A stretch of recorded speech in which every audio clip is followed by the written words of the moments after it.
Hello guys! Hello! This is for Gemini. Gemini, welcome dito sa aking channel, Kapalaran 888. Welcome guys, Gemini. Alamin natin kung anong messages, vibration, gabay energy. This is for the month of May. General reading. May general reading. Oh, apat siya. Okay, Gemini. Crane, bear, horse, and leaf cutter ant. So, these are your spiritual helpers guide. Okay, dito muna tayo sa crane. Sunod natin itong leaf cutter ant. Okay, dito sa crane tayo. Surrender. Gemini, surrender. Ano ba yung kailangan mong i-surrender? Sinasabi ng bara sa'yo dito, Gemini, na i-let go, i-release, i-surrender mo yung mga paniniwala mo na hindi mo na kailangan para sa expansion ng buhay mo. May mga paniniwala ka, may mga iniisip ka, paniniwala, thoughts, mindset, and belief na hindi na siya kailangan, outdated na siya, limited siya. So, kailangan maging limitless yung mindset mo na kaya mo yung lahat. Okay? Let go of any limited belief or mindset. Next is leaf cutter ant, army of life. So, eto siya. Ito yung importante kasi siguro ma-pride ka or siguro nahihiya ka or parang pakiramdam mo wala ka naman na mahinga ng tulong. Dito sinasabi na if you need help, if you need support, ask for help, seek support. You are not alone. You're not alone to suffer. Okay? Kasi ito, alam niyo ba yung ant? Di ba yung ant, bago pa yung taglamig or tag-ulan, nagtatrabaho talaga sila na parang silang army, 'di ba? Tulong-tulong sila. Tingnan mo yung isang like sobrang liit na piece ng tinapay. Mga 10 na ants yung nagtutulong-tulong yan. Okay? So, tingnan mo dito, sinasabi ng barahan na kailangan natin yung bawat isa, Gemini. Huwag kang mahihiya. Okay? And mas maganda na like sa family, mas maganda ng maraming nagtutulungan kaysa isa lang yung breadwinner or kaysa isa lang yung may trabaho. Okay? So, wag kang mag-suffer alone and at the same time, mas maganda na may katulong ka. Mas maganda na sabay-sabay kayo na tumatrabaho or tinatrabaho kung anong gusto nyo. Next is bear. You are the light. So, sinasabi ng barahan na normal yon. Alam mo yung mga Gemini, sila talaga yung source of happiness ng family. Sila yung easy go lucky lang. Yung parang masayahin, light lang talaga yung buhay ng mga Gemini. Masayahin, mabilis makontento, mabilis din mairita. Pero masaya talaga sila. Masaya silang kasama. Hindi ka maboboring. Okay? Kahit sa trabaho, pag may kasama kayong Gemini, hindi kayo maboboring kasi marami siyang kwento, marami siyang mga point of view, parang ganon. So, last card natin sa first deck is horse. Free spirit. Ikaw yan. Diba? As a Gemini, you're free spirit person. Okay?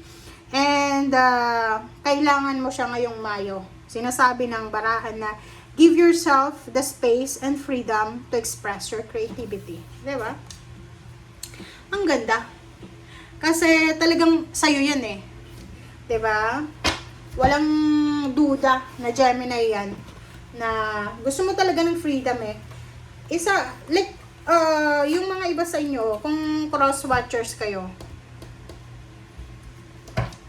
kung may gusto kayo sa Gemini, relationship man yan or kung ano pa man, kailangan marunong kayong hindi kayo silosa kasi ayaw ng Gemini sa ganun. Gusto niya malaya siya, malaya siyang nakakagalaw, yung walang nagsasabi sa kanya na eto yung gawin mo, Gemini, hate na yan. Okay, money. Ano bang message sa'yo for the month of May? So, usaping pera. Pera. Wow! Congratulations. Congratulations, Gemini, kasi ngayong buwan ng Mayo, may pagbabago. There's a transformation, there's hope, there's healing about sa money. Okay, so sinasabi na may magbabago talaga. May magbabago sa usaping pera sa'yo. So, yun, congratulations sa inyong lahat. Like, pwedeng magbago yung takbo ng pananalapi mo. Pwedeng, halimbawa, mailipat ka sa ibang posisyon or sa ibang branches or kung ano man siya. Oh, it's for the love life. Tingnan natin. Magbabago din ba ang love life mo? Oh, pause. Okay. So, yung love life mo, parang ang nakikita ko sure dito, magta-transform yung money, 'di ba? Magbabago yung takbo ng pera mo, trabaho, source of income. Doon yung focus mo ngayon, ngayong Mayo. And yung love life mo, pause muna. Parang sinasabi ng bara sa'yo dito na hindi ka pa sure. Wow.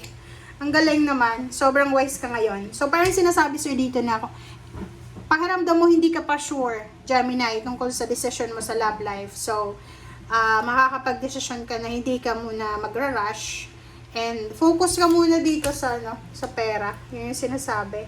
Mag-a-apply ka muna ng trabaho, magpapapromote ka muna, bago ka mag-focus sa love life. Parang ganun. Alright. Good decision, Gemini.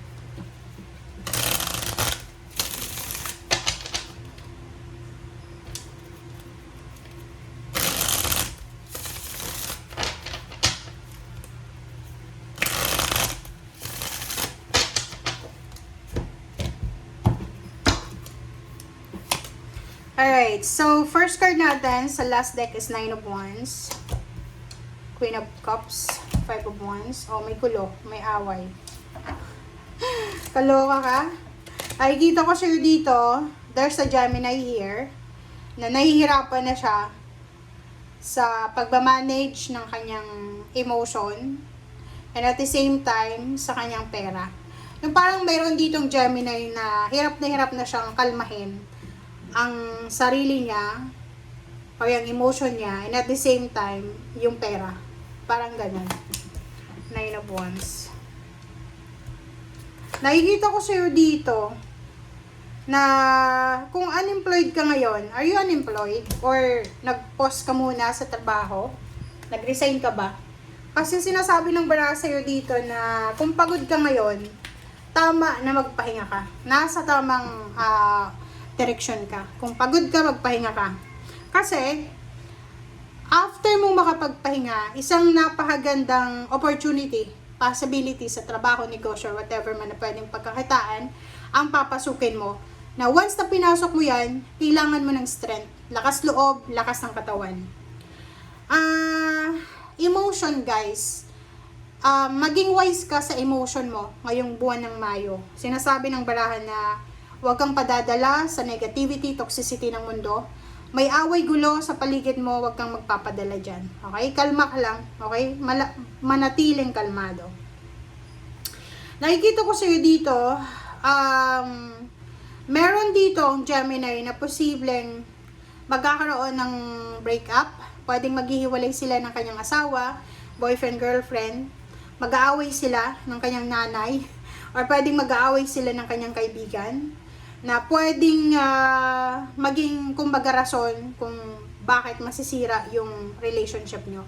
But nakikita ko sa'yo dito na kumbaga kung ano man mangyayari sa ngayon, guys, parang blessing in disguise siya. Ano yung ibig sabihin niya?